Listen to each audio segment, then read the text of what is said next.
they get the feeling of something part of me which is not being fed. George, today we were going to talk about aging. Yes, aging, a topic unto itself, a chapter of life unto itself, which no one is prepared for. I think aging is kind of like other big things in life that one is not prepared for. One is not prepared for marriage, although he or she thinks she is. Or no one is prepared for parenting, and no one is really prepared for aging. We think we are, but there's a whole new set of challenges and problem-solving modes of being that there's no preparation for one has to kind of live into it. That's kind of where I am. When I was a doctor in China a long time ago, um, I discovered that aging is an honor in other society. They venerate aging. I remember I was in my early 30s when I went to Hong Kong as a physician, and I had maybe turned 31 or 32. It was my birthday, and colleague friend, Chinese friend of mine, I said to him, when am I going to have my birthday party? And he looked at me somewhat quizzically and he said, George, he said, when you're about 60, we'll think about it. And I wasn't an affront, but it was total surprise. And I wanted to say, no, you don't understand. I'm 32 years old. Today's my birthday. Would someone give me a cake? And of course, he was just laughing at me. But it reminded me, or maybe taught me for the first time, that in different cultures, definition of age and the value of age. In that particular culture, at 32, I thought I was a man. In their view, I was a kid. And I didn't qualify for a birthday party until I was, in our culture, an old man. And they venerate age. And that was just a beautiful reminder of how different cultures define the times in life. So I was chronologically in the springtime of life, in my 30s, but I wanted to be treated like an elder. And in that culture, I had not earned the right to be an elder because I was not only old enough, but the implication was I wasn't mature enough. I had lived long enough. I had enough life experience. I didn't get that at all. But I've looked back upon that and I think that's a very beautiful thing. So I think aging is like beauty. It's different things to different people, and it's in the eye of the beholder. Our culture is different. We don't venerate aging. We venerate youth. Aging is tolerated. Um, Aging in our culture is not associated with wisdom. That's because we're not a culture that values wisdom. Um, I think our culture is very utilitarian, such that you're useful. As long as you're useful, you're valued. And I don't want to gainsay that at all. There are things that I could do when I was in my 30s that I can no longer do in my 80s. That's clear.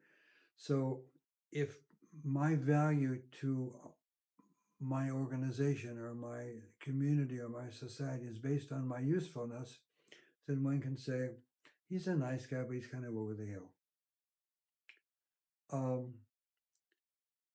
And I think that's a commentary on the utilitarian approach of our society.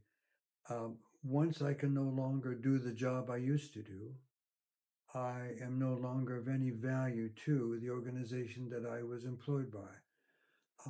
I have learned to see that that's somewhat impoverished. I understand it, but it's impoverished because it doesn't come to grips with the fact that there is great value and contribution that can be made, even though one is chronologically in a different age category as before.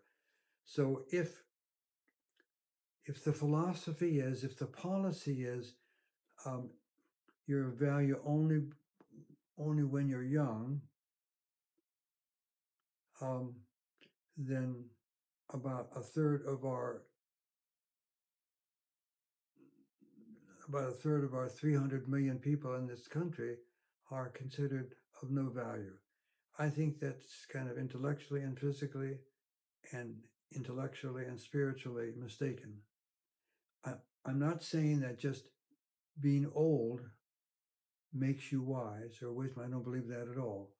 Um, I do not believe for a minute that being old is synonymous with being wise. As a matter of fact, um, the wonderful American writer Maya Angelou once said, "Most people don't grow up, most people just age." So just growing old, just growing a beard, um, is clearly not synonymous with wisdom. That that's obvious. On the other hand, wisdom does not is not a quality of youth. Wisdom requires having lived a certain amount of time, having had a certain amount of lived experience, in order to create a context in which one can mature like good wine.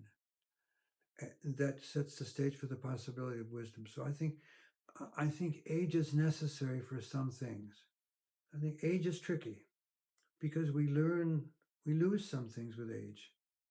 We lose our energy. We lose our intellectual energy. We lose our sexual energy. We lose much of our physical energy in general. So there's a decline. And the question is, if it's all decline, then who wants it?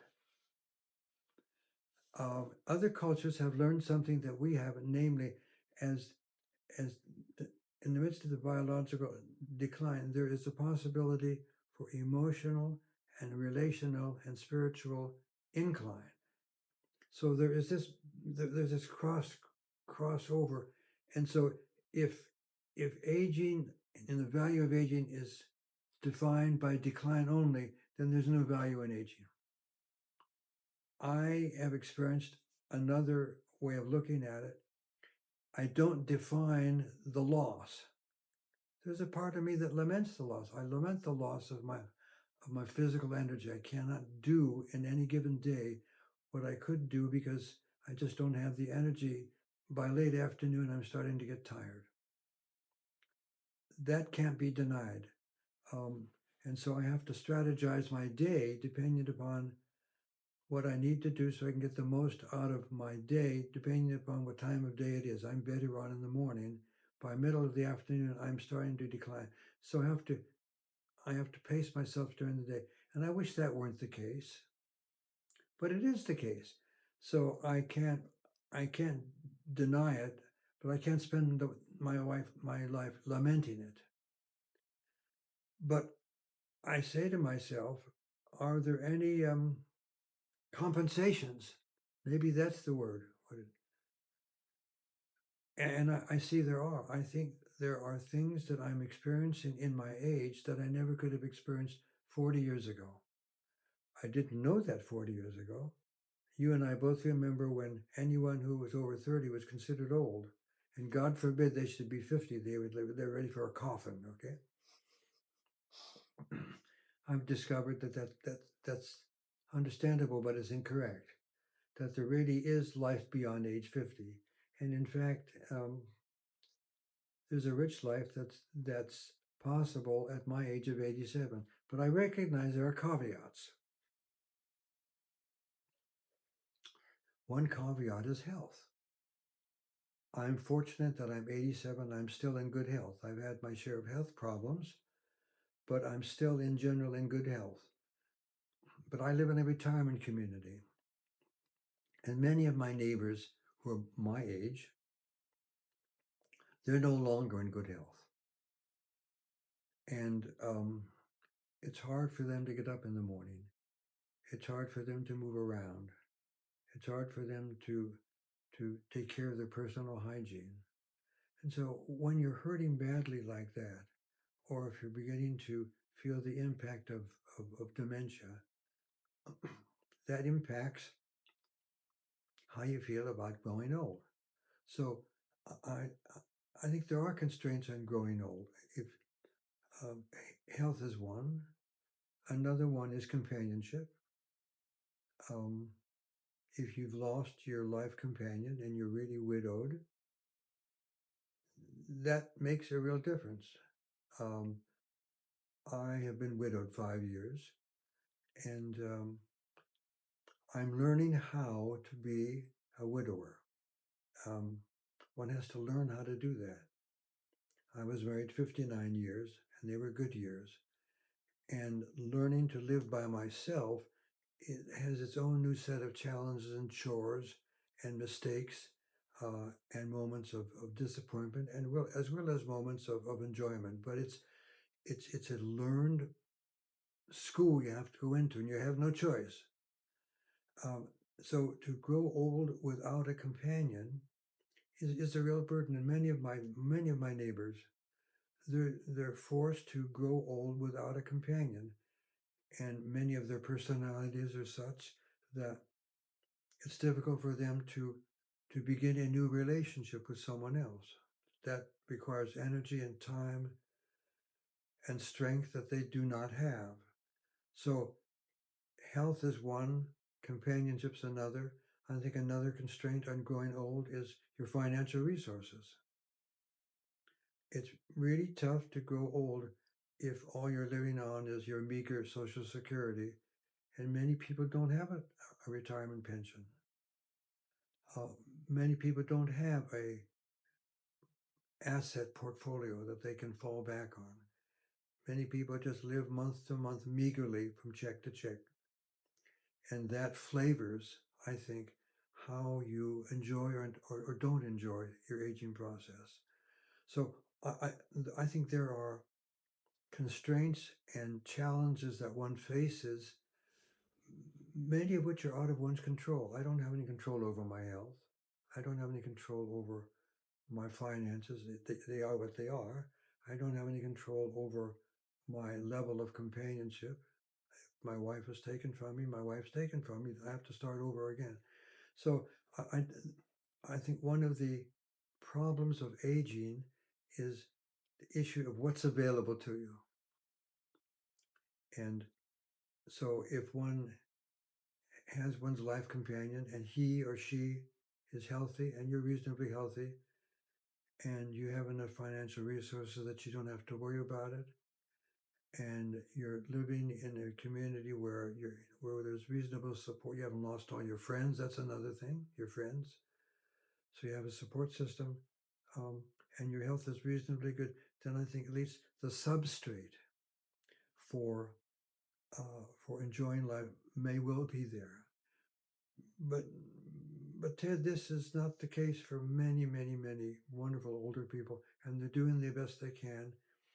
And so the so-called myth of the golden age of growing older, that may or may not be the case. I also think one's attitude. Many of my neighbors have really assimilated and personalized and taken to themselves the American myth that when you're old, you're over the hill. There's no quality of life possible. You're just, you've been shuttled off to the side. They really do believe that. So many of my neighbors are just kind of putting in their time. They don't say it that way, but I know them well enough to know that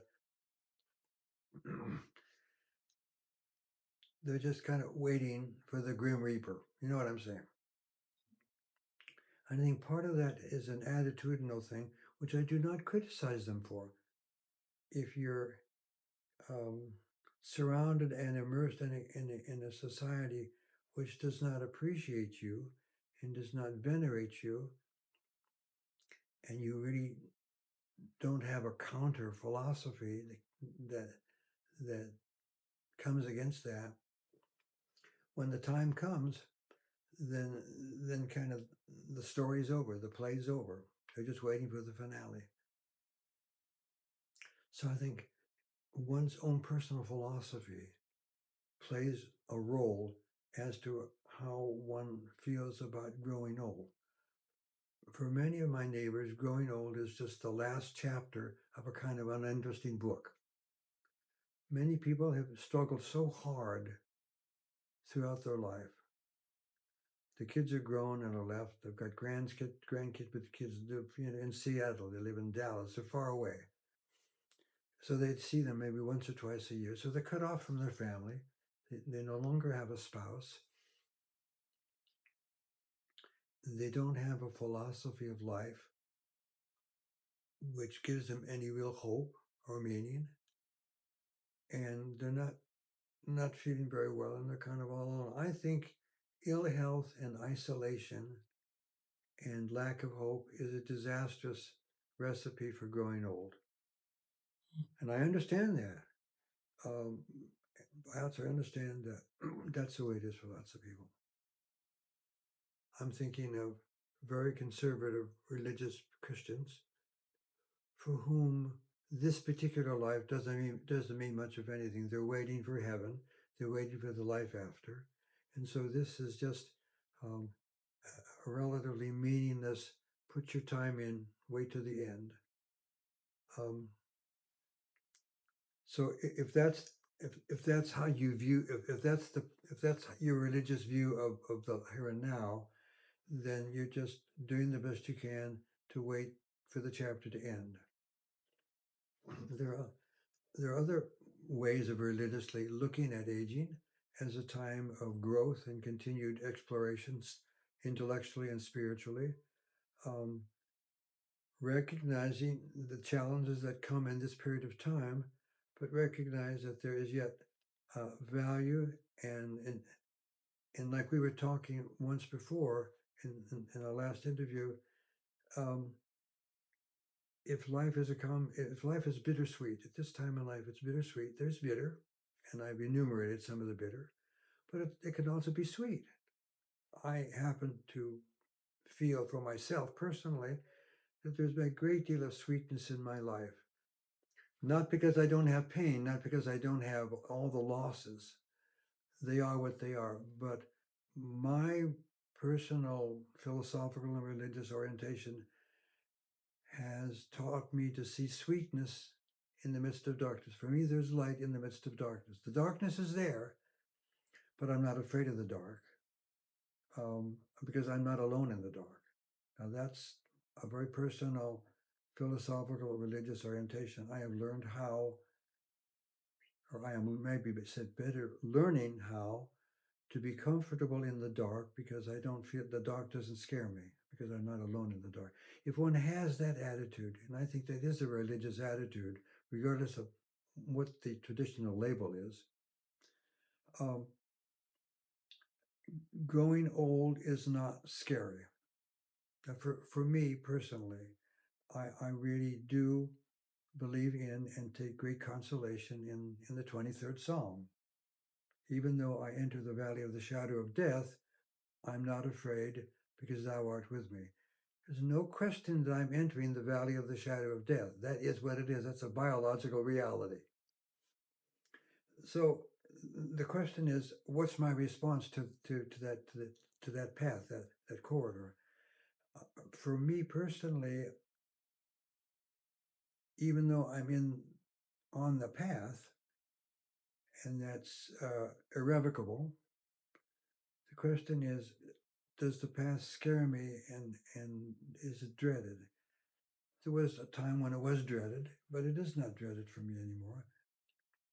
And I think the only reason it's not dreaded is because I don't feel alone. And that is for me a religious orientation. I don't think that that's necessarily a pure Christian orientation. I think all of the major religious traditions share that in common. The comfort and consolation that comes along with one's spiritual awareness, I think, informs one at that time in life. So I'm informed by that, and I know that there's going to be travail yet to come. It is what it is. So my religion brings me comfort and consolation. It doesn't deny the reality. It doesn't have a so-called happy ending. But I don't seek a happy ending. I seek presence and comfort and consolation and strength to help me continue to walk down with courage and patience the path that I have to walk. That's okay. I'll settle for that. Is there a way to make the last part of this symphony the best part? Or is it such that because of the aches and pains of the body, because of potential loss of a partner and things like this, there's just no way to make it the best? There's ways to cope with it and ways to make it good, but there's no way that you can make these years be better than your 20s or your 30s or your 40s. Yeah, that's a great question. Um, there was a time when I didn't think it was possible to say yes to that question. I mean, how can you not? How can you be in the best time of life, with all your energies and your dreams, when that's who you are and where you are and what you are? How can you believe that if that be taken from you, that life will be anything but insipid? So I'm sure I would have answered that question at an earlier time in my life with absolute no. But I've come to feel different about this. As a matter of fact, the truth of the matter is, I've been saying this to myself recently. The best time in my life, I know exactly when the best time of my life was. The best time in my life was in my 20s, in my early 30s, when I was in medical school. Now, my particular journey was the first time I applied to medical school, I was turned down. The second time I applied, um, I was accepted. And by that time, I had gone from a haughty, arrogant kid who thought that he was just, the greatest thing in the world, to a kid who'd been turned down. And by the time I got accepted to medical school, I had been humbled and was just grateful to be there. Just grateful to be there. And that's set the stage somehow for my years in medical school were so wonderful for me, just to be able to be there and know that my dream is going to be able to be fulfilled. That was a gift for me. I no longer felt that I had earned it, uh, and it was my due. Someone gave me a second chance, and I fell on my knees, metaphorically, with gratitude that there was someone who gave me a chance to fulfill my dreams. That set the stage for me to love every single day of medical school, regardless of how hard it was and all the trials and tribulations that only medical students and doctors can understand. It didn't burden me down because I knew that someone had given me a second chance. That time in my life was just pure gold. Once I got into practice and got into marriage and family, and that faded. It got into the work mode. And while the work mode was good and I was very grateful, I had a wonderful career, the zest and the preciousness of that time in my 20s could not be duplicated. Until the last few years of my life, I have somehow almost magically reclaimed the years of zest and magic of my younger years. Now, it doesn't have anything to do with my energy level, because I told you my energy level is not what it was. But I think the gift that I have received this is that I understand what life is about in a way I couldn't when I was in my 20s. So it's not a matter of I'm living the dream that I had then. I see connections. There's a growth toward wisdom.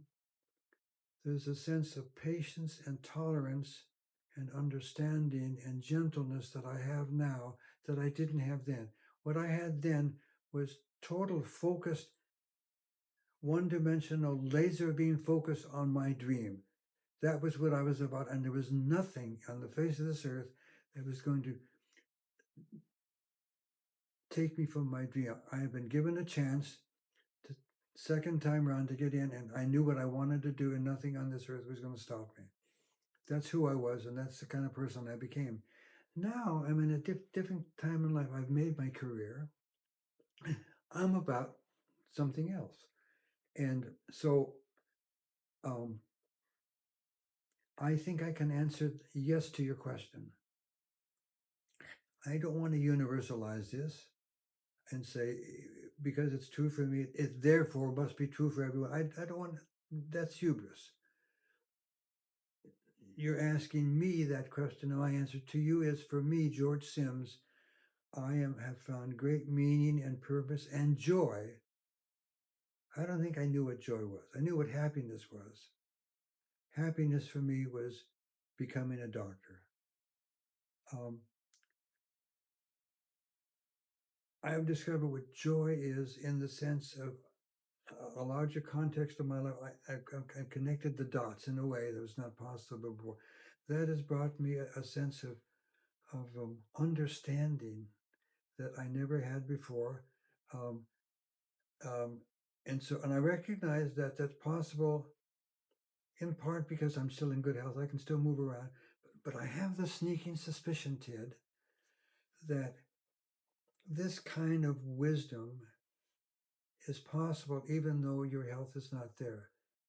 I have known occasional men and women, some of my hospice patients were like that. I can think of men and women as a hospice physician that I've gone to take care of, and they had this mysterious, mystical joy in the midst of their dying, in the midst of their pain. So I went to minister to them, and they ministered to me.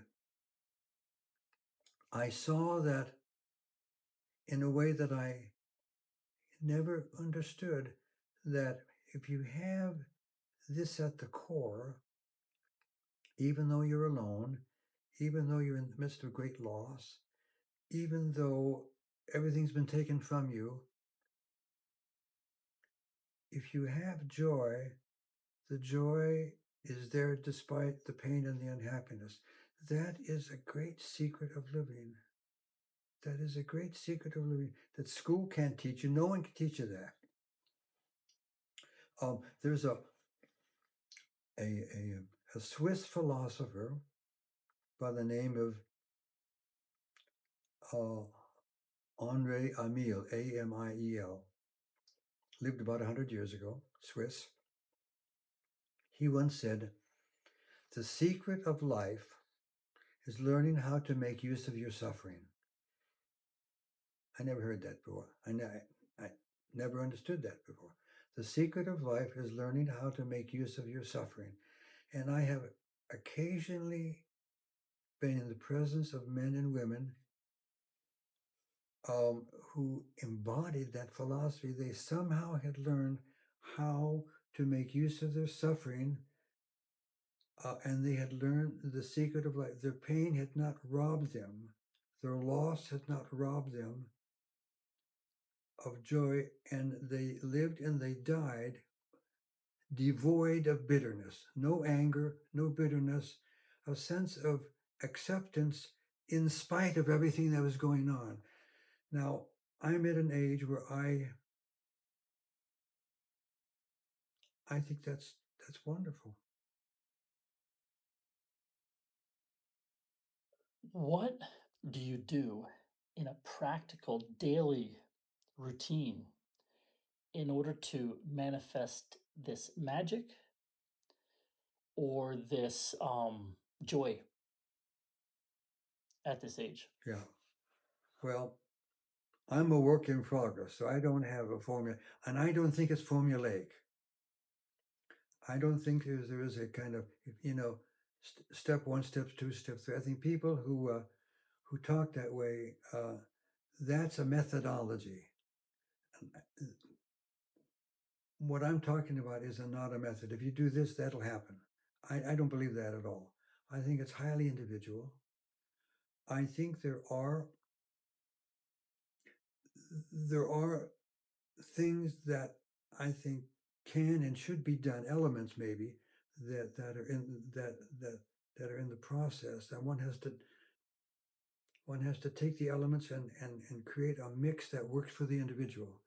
But I do think that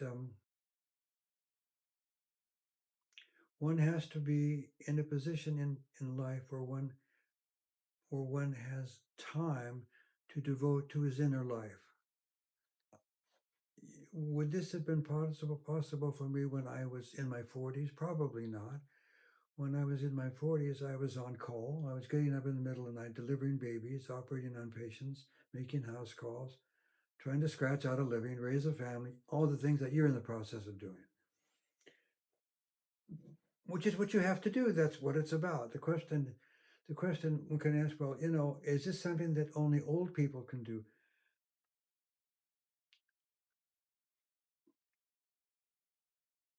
I think the process can be begun when one is in his 40s, but it's difficult because I think time is an element. When you're working 12 to 14 to 16 hours a day, and you're bombarded by the life, beaten, and you're just exhausted, it's hard to have time for yourself. I understand that. But I do think time is an issue. One has to be able to have time in order to set aside for himself or herself. What I think the key here is, Ted, is that I don't think it has to be a huge amount of time. I think there are men and women who are young who have learned the secret of carving out 10 or 15 minutes by themselves every day. I know I know friends in their 40s who go into the bathroom and sit on the toilet at 4 o'clock in the morning because that's the only place they're away from their kids. And they close the door. The world thinks they're going to the bathroom. They're not. They're having their devotions. That's the only sacred private space they have in the whole house that they won't be bothered. It's very hard to do. It's a matter of discipline, and so I think it's possible to carve out in small amount of time, but I think learning to realize the necessity. I have to have time for myself. I can't always be the mother or the wife or the husband or the father or the breadwinner or whatever my label is. I can't always do that. I am that, but there's more to me than that. And I think when one is in his 20s, he doesn't realize that. As one gets toward midlife, one begins to realize there has to be more than my utilitarian label. I am the doctor, I am the writer, whatever I am. One gets to that point, one is faced with how am I going to figure out a way to allow that little part of my inner self to grow. Um, for myself, I took care of my wife for 26 years, and I put her down at 10 o'clock in the evening, and between 10 and 12 was my time, and the way I survived that was my cello. I locked myself in this room. She was down sleeping. She was safe. Uh, she didn't need me. I wouldn't be bothered. And I came here in this room and I took my cello and I played the Bach cello suites.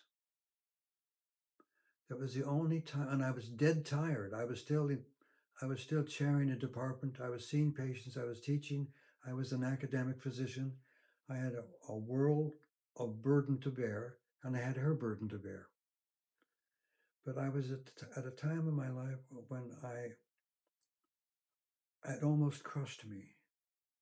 And I think what was crushing me was the fact that my soul had no space to breathe. I needed more than to be just the good doctor or the good professor or the good guy or the good husband. That was good, that was necessary, but there was a part of me which was starving to death. And that part was kind of my soul. And so after 10 o'clock, I close the door here, I disconnect the telephone, I disconnect everything. So I created a world all by myself. I took out my cello and I started playing. Um, and I think what was happening inside me was I was creating a space because I needed time in order to allow myself to grow inwardly. It wasn't enough to give outward. I needed to be fed. And so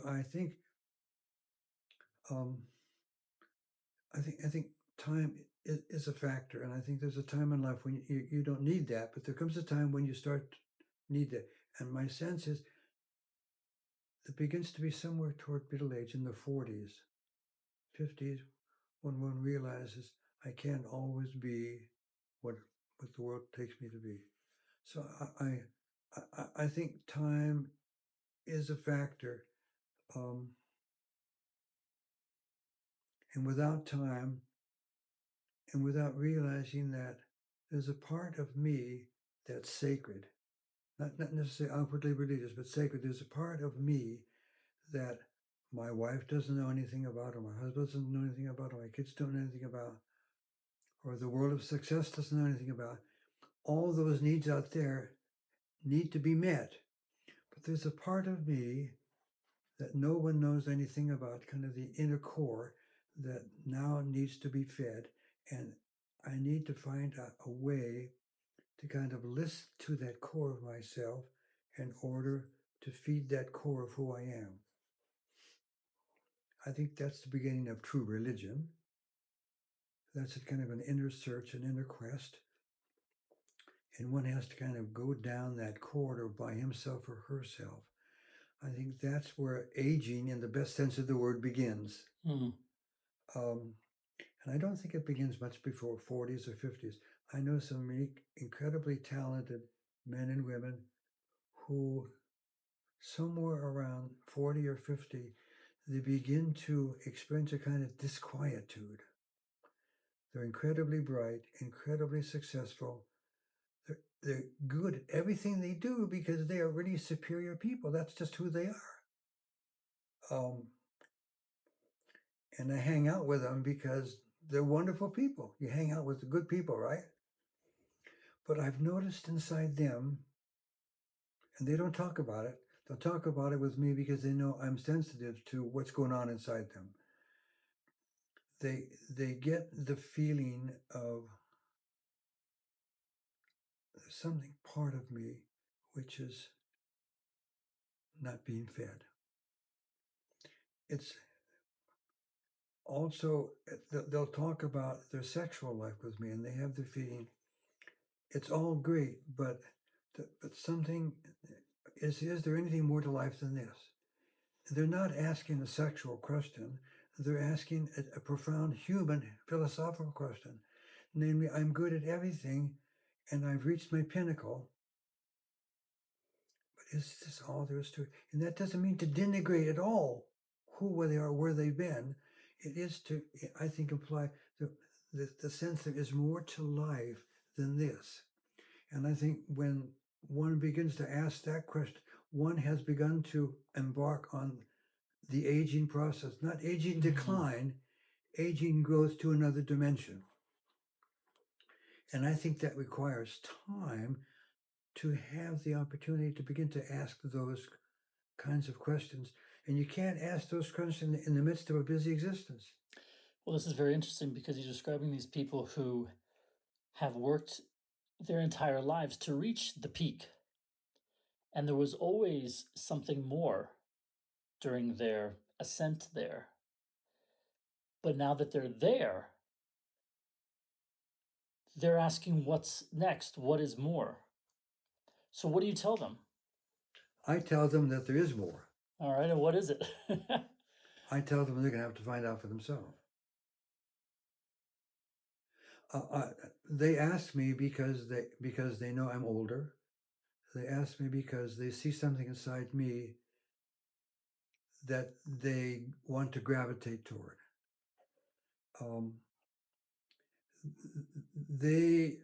But they ask me in a sense of this is my problem. Give me a solution.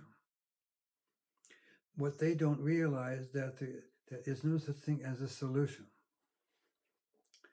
Here in America, in the West, we work very hard at outlining and working through problems, and the assumption is at the end of the problem there is the solution.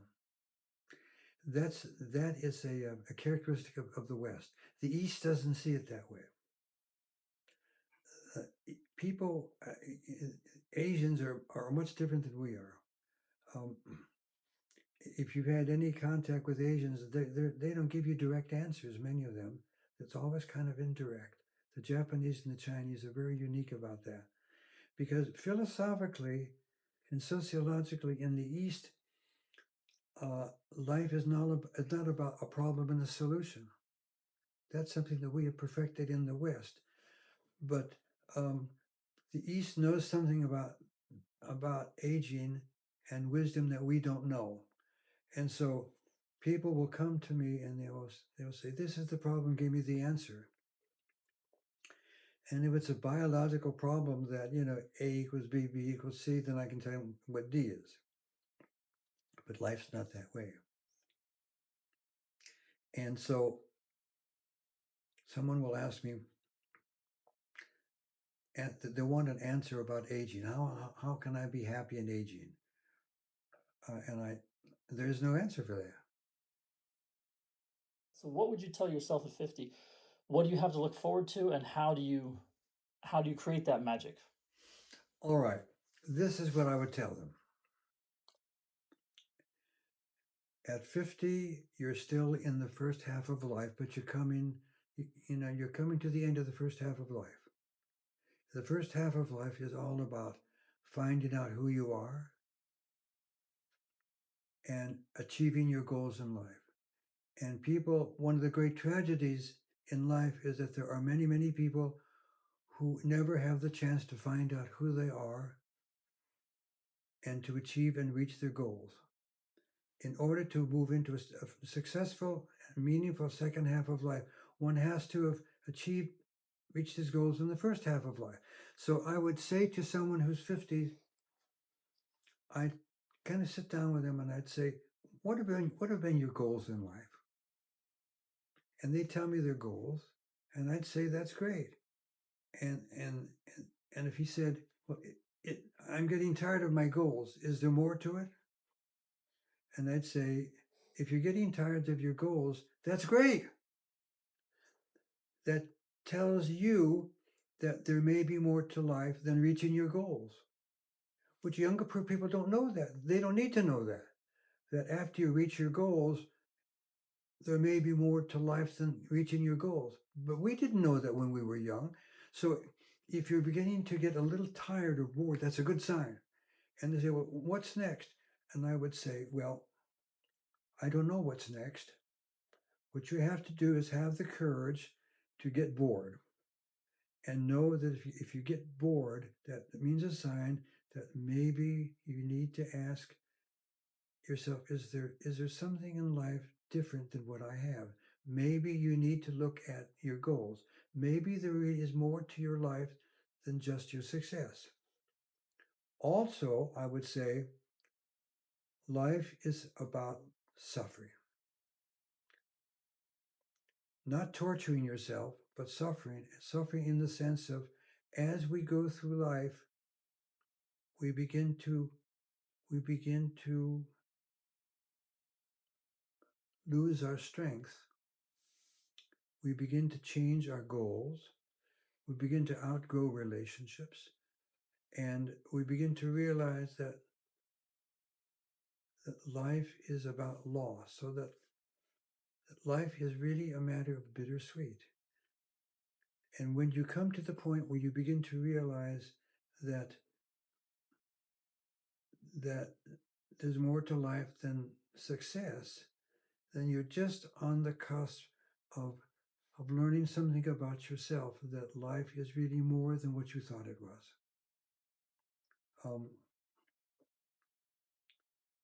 I quoted Henri Amiot's Secret of Life a few minutes ago. He had something wonderful to say. This learning to come to grips with, and learning to learn from your sufferings. So this is what no one told me when I was a young man. I was told that suffering was at all costs to be avoided. What I've subsequently learned is that part of life is to learn how to make use of suffering, to learn lessons from suffering. And so that suffering is inevitable, but it's not a reason to go bitter. Suffering you have to learn that there are great lessons in life from suffering, because suffering opens doors to parts of life that one has never realized before. So I think what happens when one is in his 40s or 50s, and maybe you have begun to discover that, maybe not yet, but it will come. Namely, you've been very successful, but the time will come when your success will begin to tire you. The things that were exciting to you will no longer be not so exciting, and that's frightening as hell. I mean, when I got to a point in my career as a physician, I used to read the journals. I'd come home from my office in the evening, and I'd spend hours at night reading my medical journals. That was the most important thing in my life, staying abreast. That was great. There came a time when, that, to my great surprise and fright, it no longer interested me. I found myself more interested in reading literature, reading Dostoevsky, reading Tolstoy, reading the Bible, reading poetry. And I found that I was no longer that interested in medicine for medicine's sake. That terrified me. And it frightened me because I thought, I'm over the hill. It's over with. I've always dreaded mediocrity. I thought, I'm on my way to mediocrity. And I went through a long period in my life when I struggled with that, when I realized, no, that's just a sign that I may be coming to an end of a chapter in my life. When I realized that being a doctor is wonderful, but it's not the only thing in life. There's more to life than my self-defined view of George Sims as I am good, I am worthwhile because I'm a doctor. I began to outgrow that. There's more to me than being the doctor, the label. Because for so long in my life, I was my label. I was the professor. I was whatever. That is a very Western, very American, Western European view of self-definition. And I completely adopted that. But there came a time when that was no longer useful and no longer meaningful to me. But I didn't have any inner tools to be able to make sense of that. And so it frightened me for a long time until I realized that what was happening to me was what the Swiss psychiatrist Jung helped me to understand, that I was just coming to a necessary end of a chapter in my life, and I needed to have the courage and the wisdom and the patience to not run away from that, but to allow the chapter to come to an end, because I was beginning another chapter of my life. And no one in my life had ever talked about that. My life was defined as being good, excellent, successful, etc., etc. And I feared retirement because that meant over the hill. But the trouble with aging is that it's inevitable, right? You don't stay 30 or 40 or 50 forever. And so time was passing me by, chronology was catching up with me. And I didn't have the inner resources at that time to be able to put that into a meaningful perspective. But I've come to see that that life is a series of chapters of a book. It is a journey, and that I was going through the end of this chapter, and I had no one at that time to help me not be afraid. There were people in my life who helped me understand that. One of them was a Swiss psychiatrist, C.G. Jung. He talked about the seasons of life: springtime, summertime, fall, and winter. And when I realized, I understood what the spring of life was: getting an education, beginning a family, all those things. And I understood that summertime was the peak of your career. What I couldn't come to grips with was what I was experiencing, namely, I was coming to the end of the summertime of my life and beginning the autumn time of my life. Around what age was that? What'd you say? Around what age? Probably about 50s. 50s, early 60s, that, uh, the fall season of life was slowing down. And if you're a successful American, that's not part of your vocabulary, right? That is to be avoided at all costs. From a utilitarian point of view, that is to be shunned because that smacks of uselessness. That smacks of the world passing you by. Stuff that you and I have grown up with. That's just who we are, right? So I didn't have the inner tools, any cultural tools to understand that, let alone appreciate it. But Jung helped me to understand the seasons of life, and I was coming into the end of the summer of life, where I was chronologically, and I didn't understand that there was an autumn season of life which is very rich and very wonderful,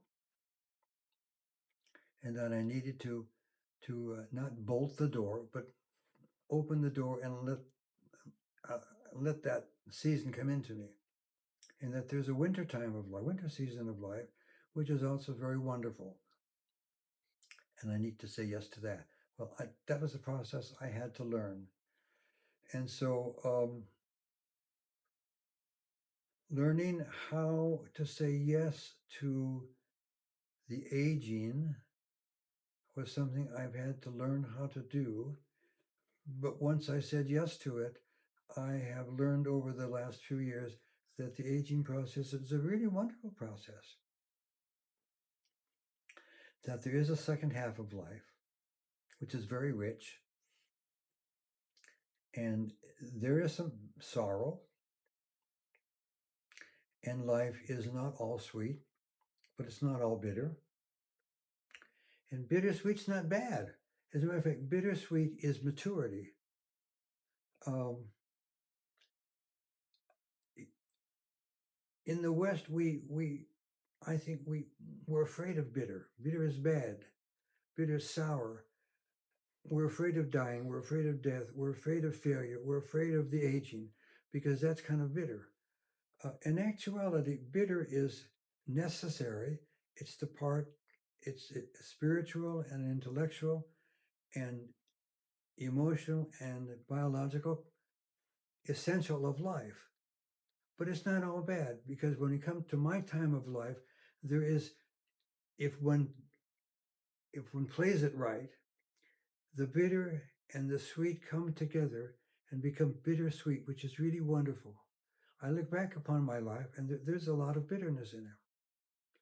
But I look at my life and there's a lot of sweetness of it. And I found the task of this time of my life is to bring the two together in a balanced way, or I don't fall prey to the self-pity of the bitter.